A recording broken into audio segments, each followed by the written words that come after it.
simplement réviser certains gestes. Donc pour le travail, on va démarrer avec juste des 1 et O, et donc reprendre juste quelques sons filés.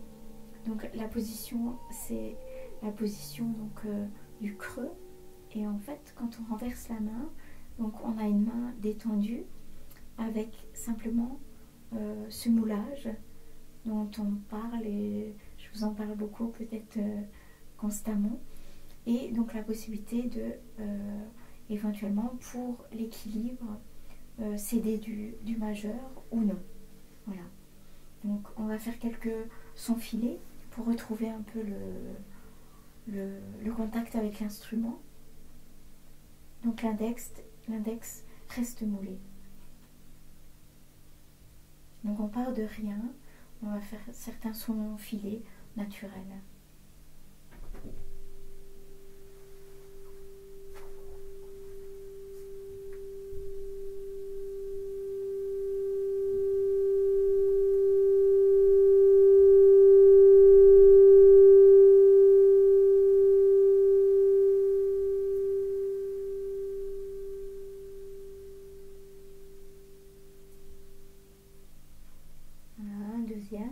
Donc on essaye de respirer en même temps, de trouver l'osmose entre la respiration et le son filé.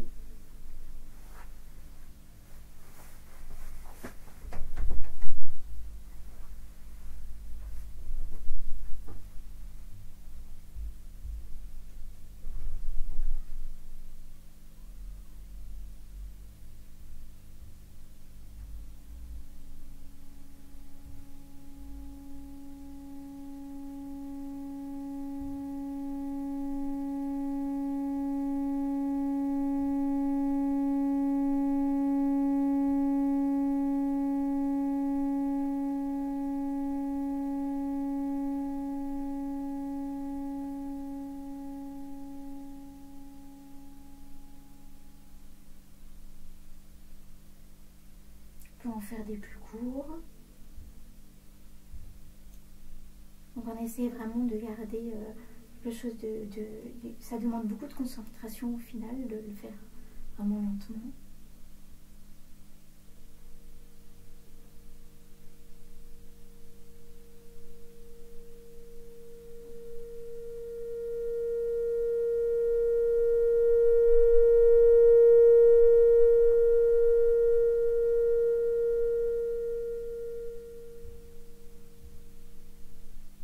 Donc celui-ci était plus court, donc la touche est un peu particulière. J'ai retrouvé mon très vieil instrument, simplement pour vous dire, qui chante d'ailleurs pas trop mal, simplement pour vous dire donc, que le mouvement est vraiment un mouvement avec le relevé et non pas un mouvement ceci n'est pas bon.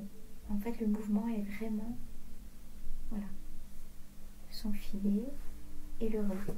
J'en fais un dernier cours, donc intérieurement je compte plus ou moins, donc un cours par exemple sur 5 secondes.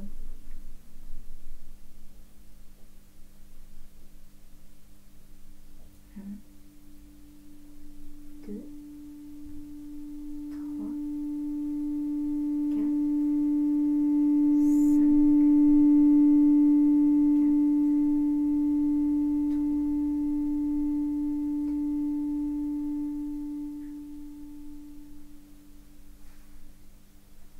Voilà. Donc ça c'est vraiment la chose que vous pouvez faire tous les jours pour reprendre contact avec l'instrument. Ensuite, on va retravailler donc des choses que vous connaissez, le relevé, donc en fait pour retrouver cette sensation qui est vraiment particulière aux ondes. Donc là, vous pouvez inventer vos exercices, donc par exemple ceci, le relevé par 2.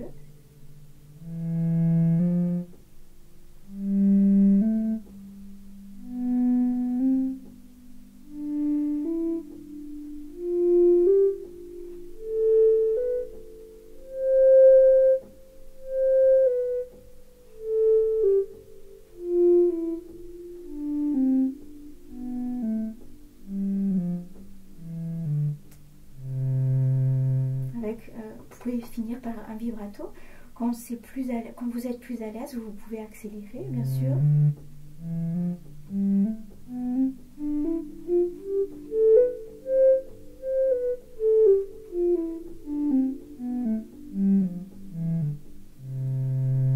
Par exemple, vous pouvez à l'aigu, par exemple, improviser avec, en alternant donc le relevé, piqué, de piqué.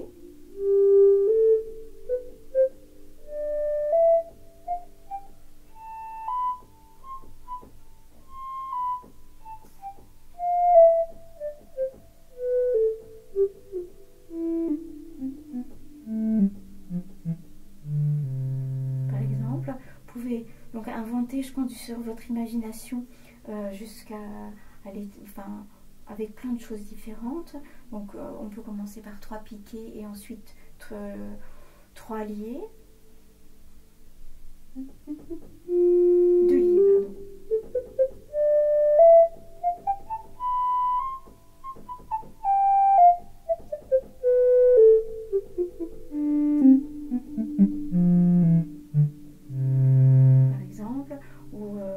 Vous connaissez.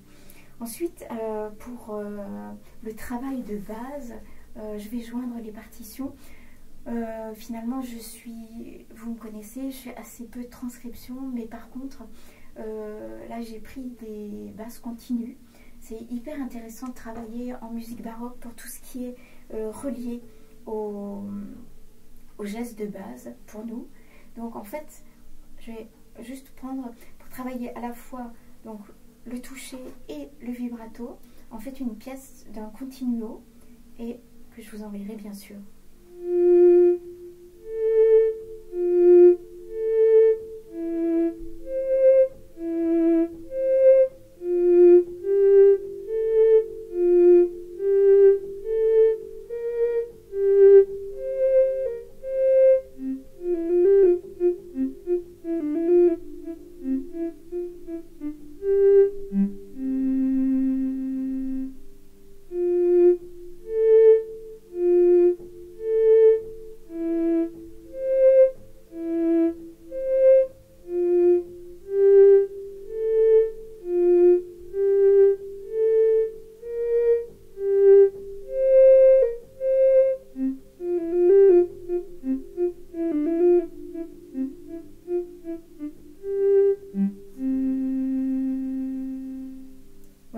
Donc c'est juste de petits exercices, adaptés à ce que je vous montre, où on retrouve les gestes, donc avec en fait à la fois un détaché à la baroque, mais accompagné du vibrato. Et vous remarquez que je reprends tous ces exercices très très très lentement. Je le fais vraiment consciemment parce que c'est intéressant donc de travailler pour retrouver les sensations de façon lente. Voilà, donc ça c'est un tout petit peu des gestes de base que vous connaissez. On va reprendre donc aussi un peu réviser aujourd'hui les gestes de ruban.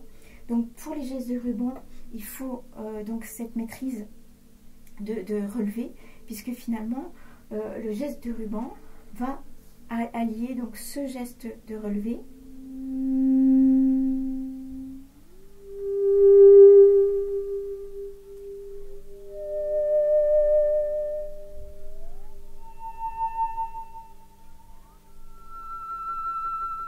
donc on peut isoler, donc comme je le disais, c'est important de repartir donc de ce geste là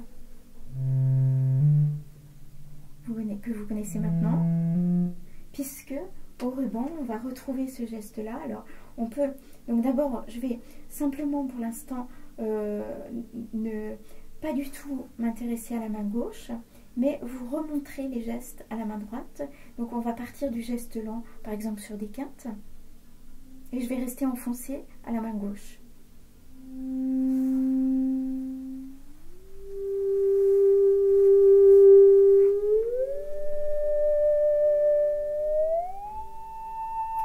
Ça n'est pas très beau, mais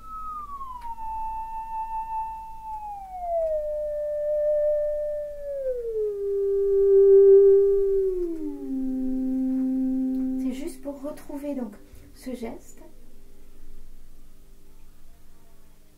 lent que vous pouvez faire chez vous même sans instrument aucun, et donc le geste en redescendant, voilà.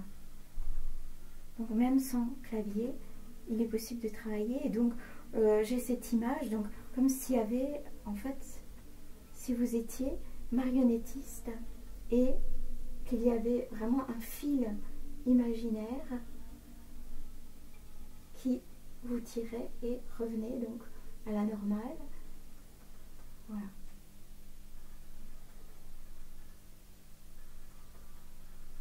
Voilà. Je fais ces gestes un tout petit peu trop vite, mais bon, pour pas vous ennuyer trop longtemps. Et donc, alliez maintenant à la main gauche. Donc, vous allez avoir...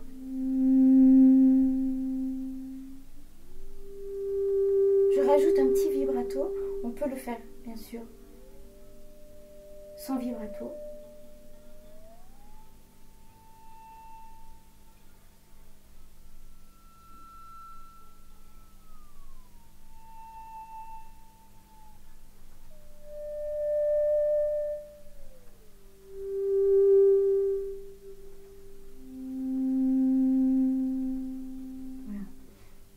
Donc s'il vous donne plus naturellement,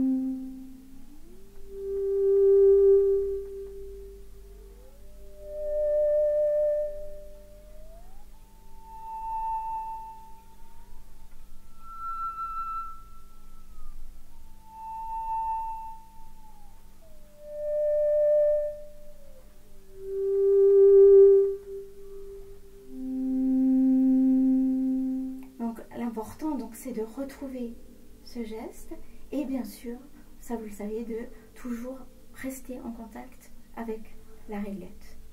Donc pour les gestes rapides, c'est un tout, et bien sûr donc tout le travail de justesse qui va se passer en anticipant par exemple les quintes, de les chanter intérieurement pour avoir vraiment la justesse, etc.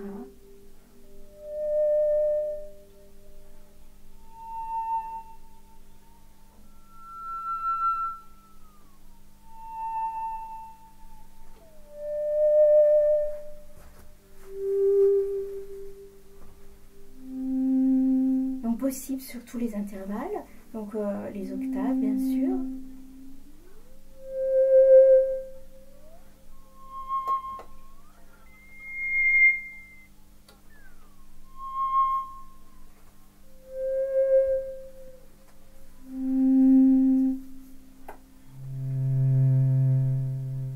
Voilà, les tierces.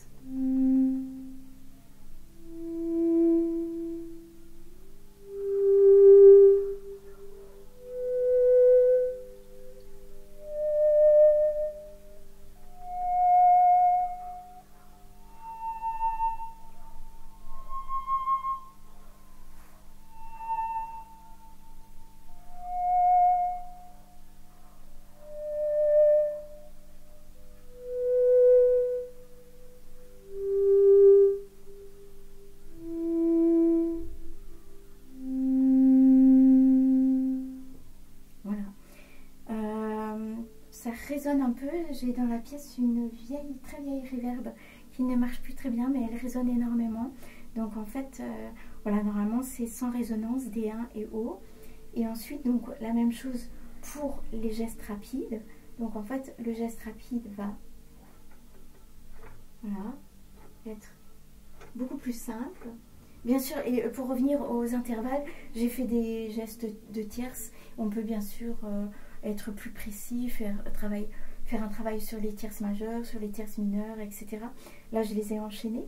Et donc, en fait, le travail sur les gestes rapides va être beaucoup plus, peut-être plus simple, puisqu'il s'agit de couper donc avec la main gauche et en même temps qu'on va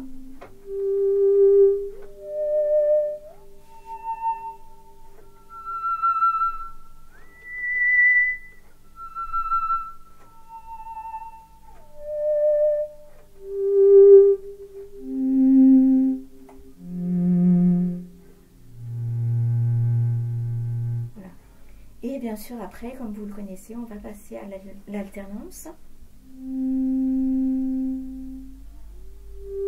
Geste lent, rapide, geste lent, geste rapide, rapide, lent, rapide.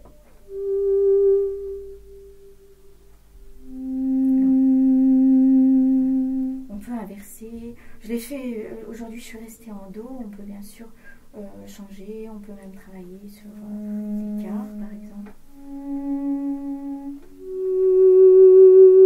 etc.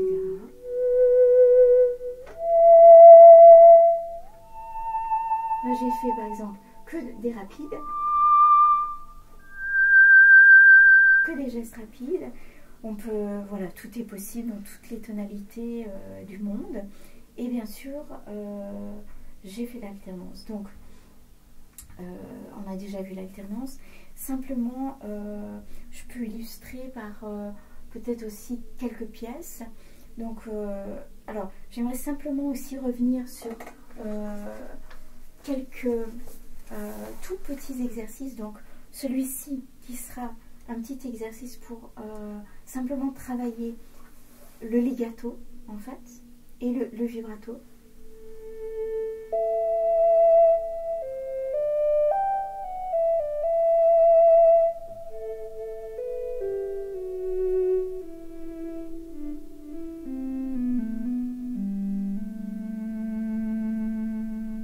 Voilà, ça c'est vraiment juste, je vous le refais, je vous le donnerai dans mon petit mail.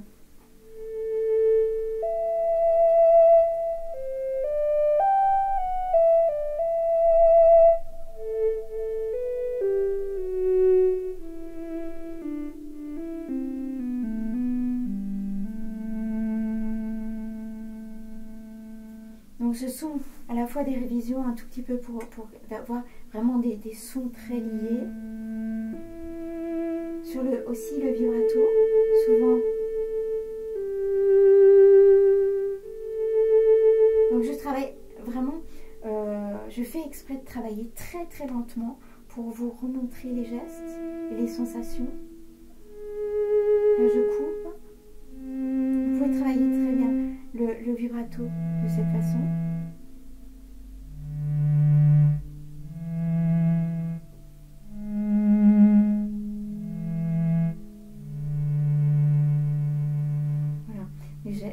Et aussi bien sûr le legato dans des choses.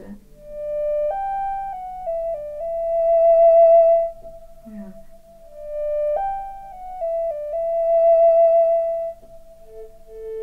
Donc là il y a un peu de répétition. Voilà. Donc tout ça pour vous aménager un tout petit programme. J'espère que ça vous ira. Alors, simplement aussi, on va pouvoir revoir un tout petit peu le détaché. Donc, je fais tout aujourd'hui très très très lentement, de façon à ce que vous puissiez voir et retrouver les sensations. Donc, c'est un tout petit extrait que je vais prendre donc de l'oiseau qui sautille de Georges Léonce Guinaud. Donc, il y a une partie que je reprends donc vraiment de façon très très lente pour vous montrer le piqué. Donc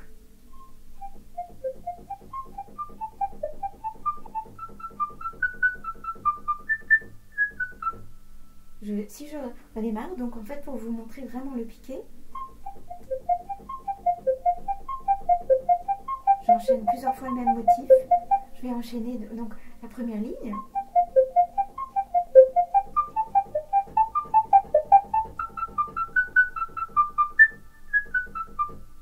Voilà, donc ça c'est vous pouvez appliquer après à des morceaux ou des choses que vous trouvez. Donc, mais en fait le piqué, donc vraiment le piqué rapide.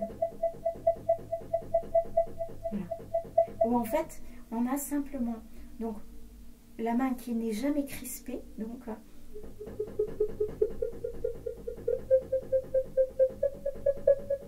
et en fait on a un léger mouvement très souple donc du poignet en fait. Bon, la touche fait un petit peu de bruit. Voilà, donc ça c'est des petits exemples pour vous montrer. Et puis je vais vous prendre aussi des exemples un tout petit peu, donc un exemple un tout petit peu plus technique. Par exemple, j'ai conseillé à Alonso, entre autres, mais je conseille finalement à tout le monde de prendre, donc je vais mettre aucun timbre aussi, donc de prendre le scherzo numéro 1 de Castered. Et donc on a vraiment, donc là ici on a les gestes mélangés, donc le lié avec le lié piqué.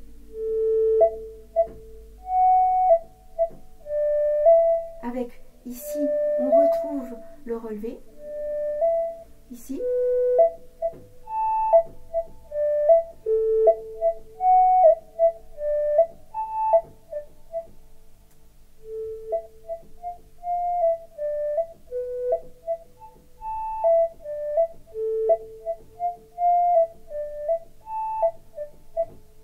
Voilà. Et donc plus rapide après.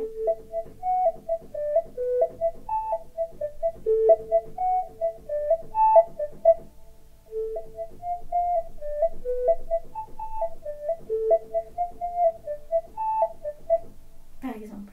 Et bien sûr, après, on pourra mettre des timbres qui conviennent, etc. Voilà. Donc ça, c'était un petit peu pour retrouver les gestes de clavier aujourd'hui. Pour le ruban, je vais donner des petits exemples. Alors, par exemple, donc j'ai retrouvé, on va retrouver, j'ai pensé à certaines de mes œuvres.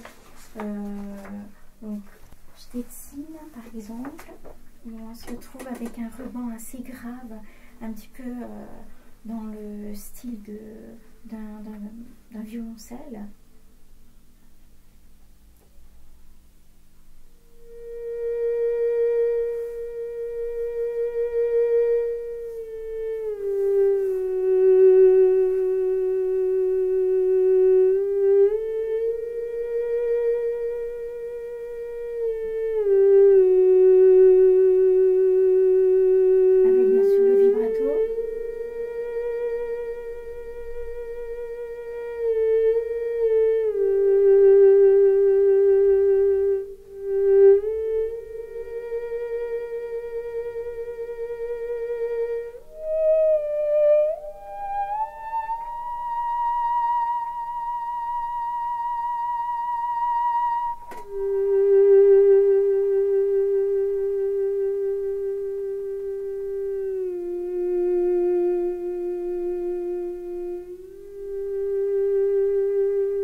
Par exemple, ou pour illustrer aussi le ruban, peut-être le début de Pensée sauvage.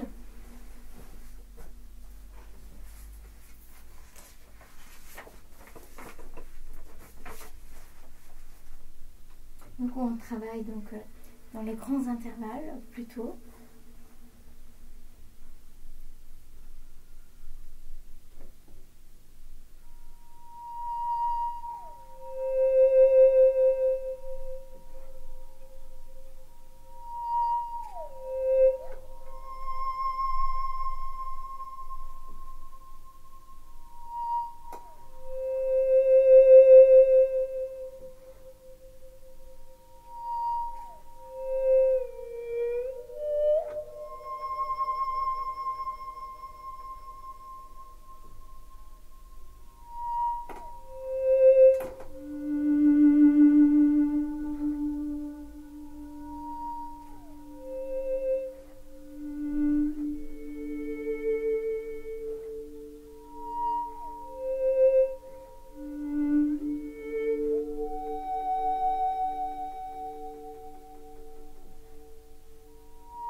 Voilà, c'est la première page de Pensée sauvage.